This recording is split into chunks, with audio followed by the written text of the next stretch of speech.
have this long conversation. I know, right? That would be horrible. We're like, yeah, that was awesome. And then nothing.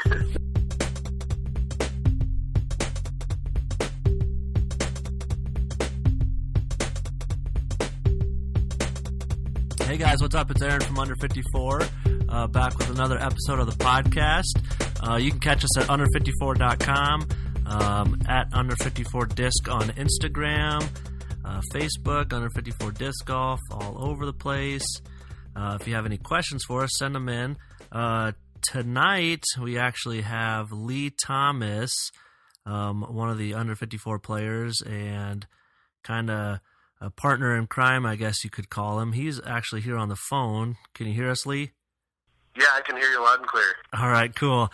LeeThomas has actually helped Under54 out quite a bit. He's done, oh man, what would you say? Probably five or six artwork stamps for us. Yeah, I would say 5 or 6. The three Ragnas. The Ragnas, the McCordy Lady in Blue fundraiser. Yep. The Team Bomb. Yep. Yeah, I'd say, yeah. 5 or 6. We can, we can go into detail a little bit more of those a little bit later or something. But tell us about yourself. How long you've been playing? PDGA number, stuff like that. Where you're from. Fill us in a little bit of who LeeThomas is. Sure. My name is LeeThomas. I'm currently residing in Adrian, Michigan, close to the Ohio border, I'd say. PDGA number is 24819. I started playing disc golf right around 2003. My little brother took me out for an actual round. I thought it was kind of funny because when we were quite a bit younger, we used to go down the street to a kid's house and play frisbee golf every now and then, where we'd throw frisbees at trees. And so my brother asked me if I wanted to go play at Ottawa Park in Toledo. So Andy, and I'm expecting us to. What's that? Did Andy play? Andy played before you? Yeah, Andy played before me. Okay, cool. So he got you into the game. Yep, I was down visiting my mom in Toledo when he was still in high school living there, and he asked me if I wanted to go, so I said sure. I thought we were going to go to a park and throw frisbees at trees, and we showed up, and I was pretty dumbfounded that there was actual baskets, catching devices, to throw them into. And nice. We played around, and I fell in love right away. I stopped at NC Sports on the way home and bought my first, starter pack. Nice. Nice, super beefy 147-gram leopard. Yep. 149 Shark attack. 149 or 7 DX AVR. Nice. And you said Ottawa Park? Ottawa Park, yeah, Toledo, Ohio. Nice. Sweet. Yeah, so Lee's joining us for this episode. We got some questions here. We're going to go ahead and Lee's been around the game, and Lee kind of knows what's up, so I'm sure he'll give some good advice on some of these questions. So we're going to ask him some of these questions, and so let's get into some of the questions. Actually, the first question is, this is a really good question because we talked about how Under54 got started, but we didn't explain the name of Under54. So the first question is, I didn't get any of these names of the people that asked these questions, so I apologize for that. But the first question is, explain the name Under54. So when obviously you play 18 holes, most people go by par 3, so that would be a 54 par. But I kind of was going more in depth with the name because some of the pars nowadays are, there's been par 62s, par 68. I think USDGC is a par. Is that a par 68, Lee? Do you know par 68 or something? Yeah, that sounds about right. There's a couple of par 5s in there and some long bomber holes.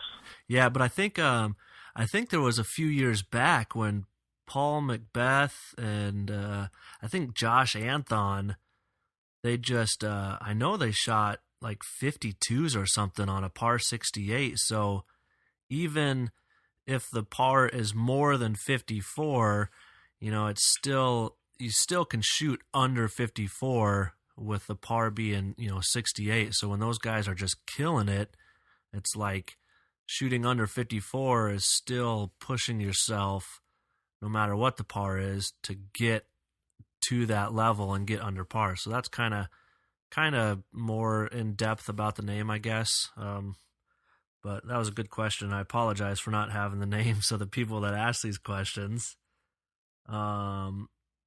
I never knew any of this. I thought you just didn't like the number 54.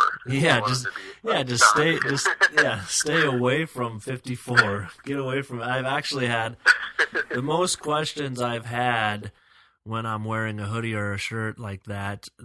The people come up to me and they say, "Oh, so if I am over the age of 54, I can't play disc golf?" And it's like, no, that's not what it is. It's a score. But I thought this was an old joke cracked at me here. What's that? So I thought that was going to turn into an old joke cracked at my old buddy here. Oh, no. You're not that old yet. You're not master's level, are you? No, I just turned 37 in August. Okay. Getting close. Sweet. All right, well, this next question, we'll let Lee, we'll both kind of answer it. This one's a deep one. This is there a point where players should give up trying to become a pro? That sounds depressing, but there was actually another question right next to that. The next question I got to it, we'll kind of put them together. If you can't devote the time, sorry, trying to read this off the phone. If you can't devote the time to becoming pro, should you just stay an AM? What do you think, Lee? I think it's a really good question. I've actually kind of heard people talking about this quite a bit recently. I kind of have some personal experience. I started playing in 2003 and thought I wanted to be the next amazing disc golfer, and thought being sponsored and playing on the pro level was, the goal and would be the most amazing thing ever. And I don't know, I kind of took it too seriously and got a little burned out, and it's very tricky to balance with full-time job Yep. and a family if you have a family. I didn't have any kids at the time, but we were kind of in the midst of that happening. Yep. And I kind of came to a point where I needed a break personally, and I kind of stepped away from competitive golf and didn't play as much. Uh-huh. So I can sympathize with the weekend warriors out there, or I don't want to say just generally the older crowd, because the older crowd seems to have families, because young people do too. But I kind of felt that same way, where I kind of had this realization that I love playing disc golf and I love being competitive, but I don't have the time or money to devote to traveling full time and putting in as much time, effort, and work as what needs to be a touring pro. I mean, that's the reason most of them do that as a full-time job. Yep.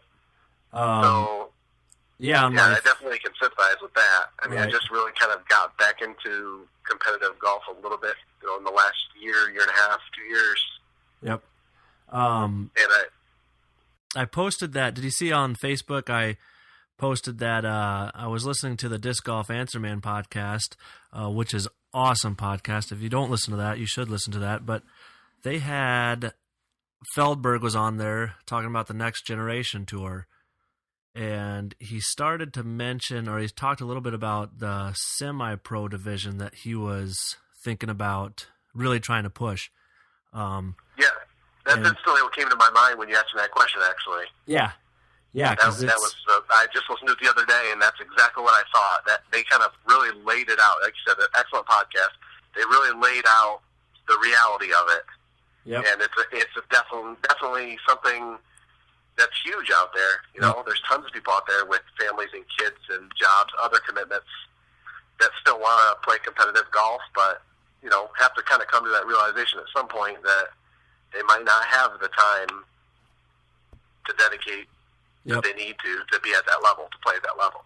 Yep. Well, yeah. I mean, exactly. It's tough when you really want to play disc golf, but you don't really want to spend the money for a certain Saturday. You don't want to drop $100 on gas, entry fee, food, whatever, when you could save that money and spend all day Saturday with your wife and kids, or whatever. It gets it gets to that point sometimes.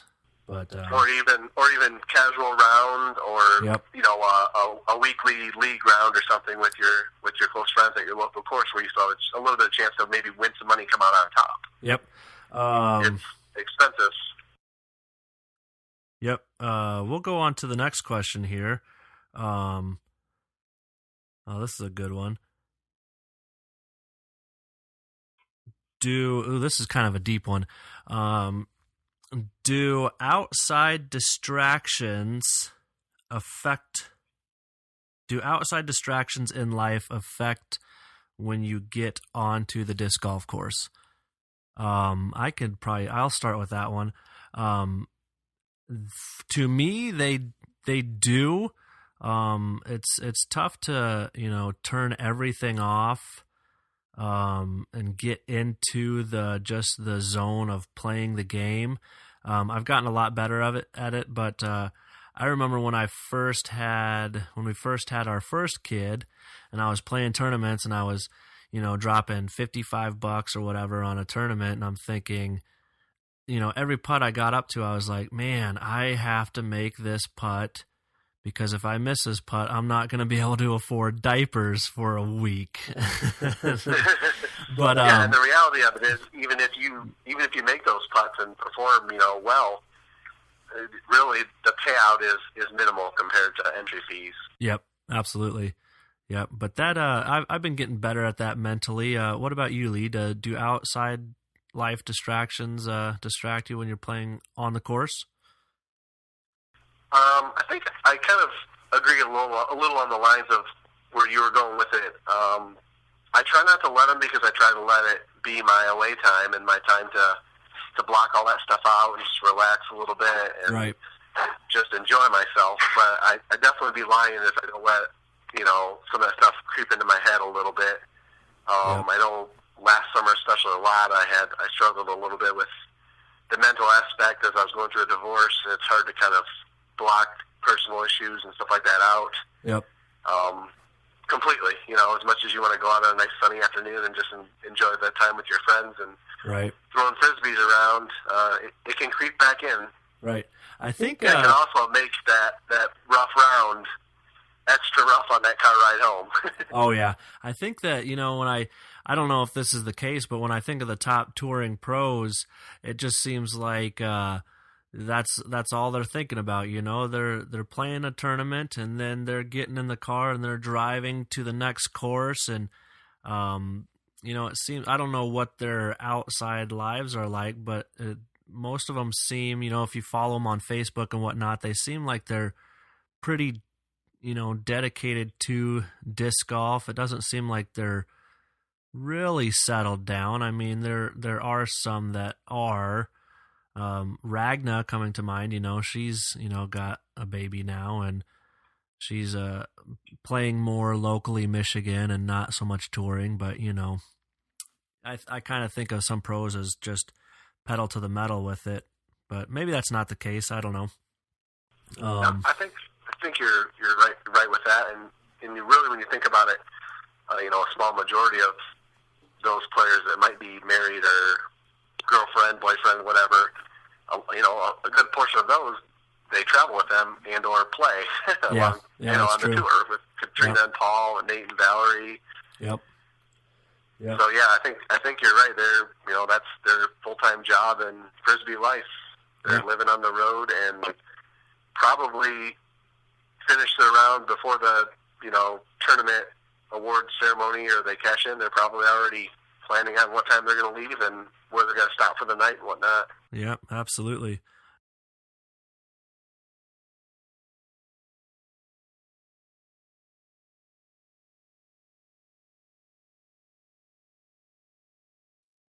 All right, well, let's move on to the next question. This is a good one. They're all good questions. I say that with everyone. This will be fun. What is your worst disc golf memory?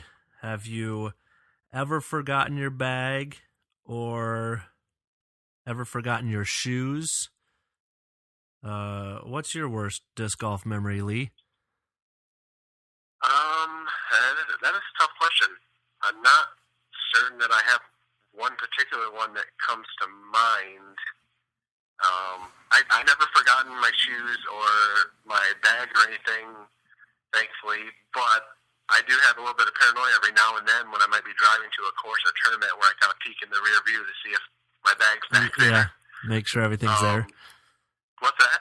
Yeah, you got to make sure everything's there. I've done that before. Yeah. I don't think I've really forgotten shoes to the point where I might be totally out of luck. I actually... Maybe two recent memories was, one, finally after many, many years of playing, cracking one of my favorite discs at Climax Park this past winter with you guys. Oh, yeah. The original, the OG D1, was it? Yeah, I've had that in my bag a long time. Yep. And then just a couple weeks ago, I threw probably my favorite disc of all time. I tested him for in the river here at Heritage. Oh, no. Did you get it back? No. And the river finally started going down last week, and then we had all that rain today. When I went out tonight, we only played the front nine because the back was pretty much completely flooded. Wow. So, Bummer. Yeah, those are probably my top two worst memories that have happened in the last couple months. Yeah, that's a bummer. I actually, this is one of my worst memories. Actually, had turned into one of the funnest rounds I've ever played, because I have gotten to the course and forgotten my disc golf shoes, and I had flip flops on, and I would rather play barefoot than in flip-flops. So Doug Potter, you know Doug, right? Yep. Him and Champ were at Bobby's, and I had tag number 1, and I didn't have any shoes, and Doug Potter challenged me to tag number 1, and I played barefoot, and the only thing I was allowed to throw was a whammo putter. And was this part of the challenge stipulations from Doug? Whammo putter? Yeah, whammo putter and barefoot. So that's brutal. Yeah, we got around to hole 17, and I had him by 2 strokes or something like that. And that's impressive. Hole 17, I threw my drive OB in the road there, and then my upshot hit a tree and rolled back OB. So I ended up taking a 5 on it or something like that, a 5 or a 6, and he took, I don't remember if he took a 2 or a 3, but I know he got 3 strokes on me, so he had me by 1 stroke going into 18. And I just couldn't birdie 18, so we both parred it, so he beat me and got tag 1. But it actually turned into one of my it was a really good memory, you know. It was fun round because it was, you know, I forgot my shoes, so whatever, let's just have some fun. Let's see what the next question is. I had no idea that you're allowed such stipulations on your tag challenge in Hillsdale. I would have challenged you to use a Pringles can lid and throw left-handed for the tag, and I know this. I was up for anything. It was, you know, whatever Doug wanted. But he was on cloud 9 when he won it. It was funny. This might be a hard question. What's your favorite disc in the bag right now? Like at this moment? That is a hard question. Definitely a few come to mind. Probably, and I'm going to be specific, my orange swirly first run Proto D2. Nice. I throw a lot forehand and quite a bit backhand. Yep. And, yeah, definitely. Any special shots with it lately? I probably would have said my M4 had I not just lost it. Oh. As a matter of fact, I threw a very special shot with that D2 tonight. 357-foot forehand ace. Nice. For $143. Sweet. Where at? Hole 2, long blue tees at Heritage Park here in Adrian. Nice. Definitely a hole I never thought I would ace or maybe even see ace. There's just a straight laser beam down the pipe and one skipped into the woods, and I was pretty stunned when it went in the basket. Yeah, if you skip there and you don't hit the basket, aren't you like way down the hill? Yeah, the basket sits kind of on almost like a peninsula of highland, and it's surrounded by a pit with mountain bike trails. And yeah, I would have definitely been down in the pit. I really, from that tee, just to stay out of the woods on the right, I really try to throw a hard forehand and get it somewhere down near the entrance and skip in there. Even if I get down in the pit, I feel like I can get up and down for the 3 down there. Yep.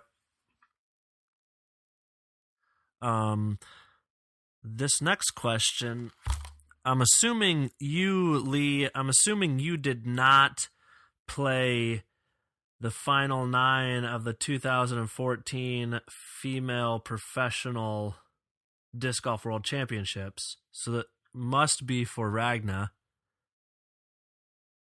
I was playing it in my head, watching it on YouTube. Okay. Well, this question is, what disc did you throw when you hit the basket in 2014, the final 9? I don't know what Ragna threw. Do you know?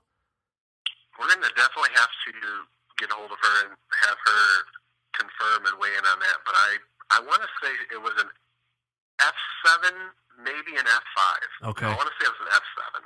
Yeah, I don't know. Yeah, I don't know if she's ever talked about it before. I'm sure she might. I'm sure there's video or something of her talking about it, but I don't remember. I can remember the shot like vividly in my mind. It was just a beautiful straight shot across that field, and it came in dead straight on the basket and just hit the band just above. Yeah, it was pretty.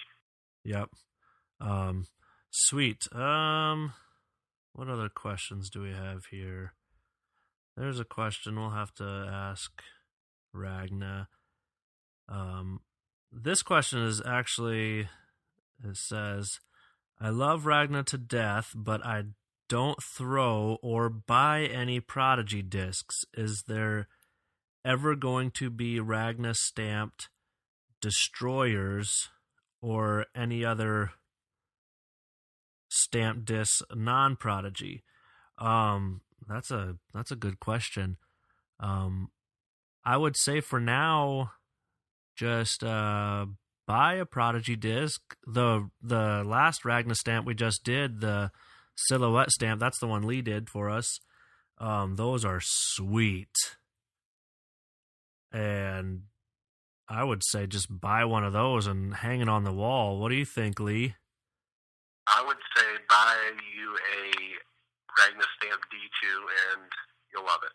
Yeah, throw it. Yeah. I used to throw Star Destroyers, and I'd say, honestly, I feel like the whole D line of Prodigy drivers are very much Destroyers in different wear.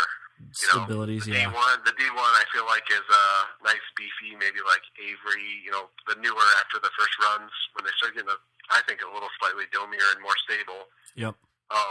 But the D2 is, in my mind, the most like the Protostar first run early flatties that I loved. Yep. Well, looks like we got one more question here. We'll go ahead and just finish it off with this. This is a good one. I'm assuming they're asking Ragna and myself, but it says, will you guys ever play a round against each other and film it like an Under54 duel? Lee and I actually play haven't lately, but Lee and I actually played quite a few rounds against each other at doubles. But that would be fun. Maybe we should do, one-on-one, the two of us and Ragna have like a little singles competition. But you have to throw barefoot with the whammo. I'm all for it. Yep, barefoot with a whammo. We've done some Facebook Live stuff. Oh, yeah. We have. One of my favorite moments, really, of all disc golf for me since I started playing was last summer when we did the Intro to Disc Golf Clinic with the Albion Public Library. Yeah, that was awesome. And then we ventured up to check out the little 6-holer in Marshall, and we just did the Facebook Live lightweight M4 one-disc challenge on that little shorty bunny course. Yep. That was a lot of fun. That was fun. What I chained out. Did you ace right after me? Was that the same hole or? Right before, the hole right before. Right before, okay. I aced the hole right before, and then you chained out left side the next hole. Yeah, I almost called it too. Yep, you called it before the shot and hit a fair amount of metal there. Yep.